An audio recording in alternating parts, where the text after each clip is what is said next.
Fakta menarik, kenapa air laut rasanya asin?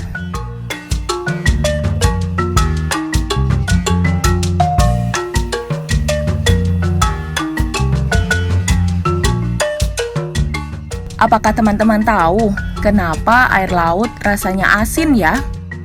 Nah, air di bumi dibagi menjadi 3 jenis, yaitu air tawar, air asin, dan air payau. Sumber air asin terbesar ada di lautan dan bisa kita rasakan ketika bermain di pantai atau menyelam. Namun, apa yang menyebabkan air laut rasa asin ya? Untuk mengetahuinya, simak penjelasan berikut yuk. Terima kasih karena selalu jadi teman setia Bobo. Sebelum lanjut videonya, jangan lupa like, subscribe, dan klik tanda loncengnya ya. Penyebab air laut asin. Ternyata, rasa asin air laut berasal dari 3 hal, yaitu bebatuan di darat, rekahan di dasar laut, dan kubah garam teman-teman. Pertama, dari bebatuan darat. Bebatuan yang ada di daratan mengalir hingga sampai ke laut untuk melepaskan mineral garam atau penyebab rasa asin air laut. Ini terjadi karena air hujan yang jatuh di daratan bersifat asam dan mengikis bebatuan.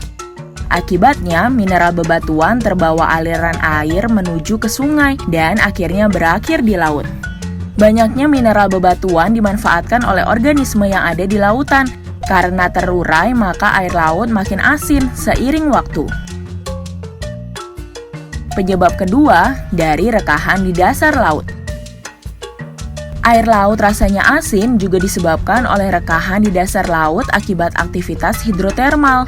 Hidrotermal adalah sirkulasi air panas yang ada di dalam kerak bumi, sehingga menyebabkan rekahan di dasar laut dan air laut merembes ke celah-celah di dasar laut, serta dipanaskan oleh magma dari inti bumi. Panas bumi menyebabkan reaksi kimia, air laut pun kekurangan oksigen, magnesium, dan sulfat. Bahkan menguraikan mineral logam seperti besi, seng, dan tembaga dari bebatuan di sekitar sumber panas.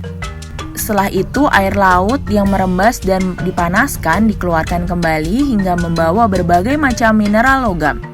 Tidak hanya aktivitas hidrotermal, teman-teman. Kalau ada gunung berapi di bawah laut dan meletus, itu juga jadi penyebab kenapa air laut rasanya asin. Sebab sejumlah mineral dari dalam bumi dilepaskan ke laut. Nah, penyebab ketiga dari kubah garam. Di dalam laut terdapat kubah garam yang ada di seluruh dunia.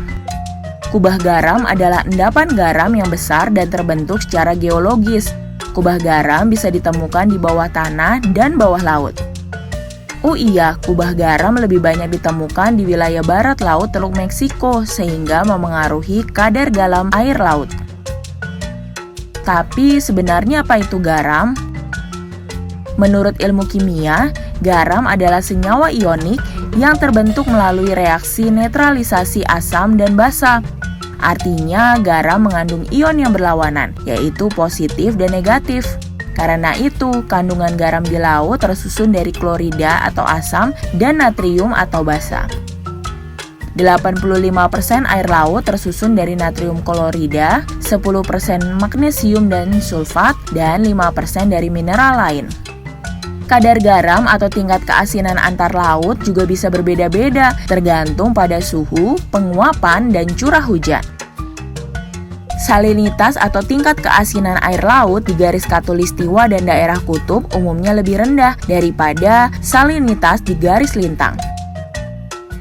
Lalu, samudra apa yang terasin ya? Samudra Atlantik jadi samudra terasin atau punya tingkat salinitas yang tinggi. Salinitas di khatulistiwa termasuk rendah karena curah hujan yang tinggi, akibatnya air laut yang mengalir ke laut menurunkan kadar salinitasnya. Sedangkan di daerah kutub tingkat salinitasnya rendah karena pencairan es membantu menurunkan kadar garam. Nah, itulah teman-teman penyebab air laut terasa asin. Semoga menjawab pertanyaan teman-teman ya. Teman-teman, jangan lupa kunjungi website untuk anak ya, bobo.id. Like, comment, share, dan subscribe juga ke channel Bobo yuk!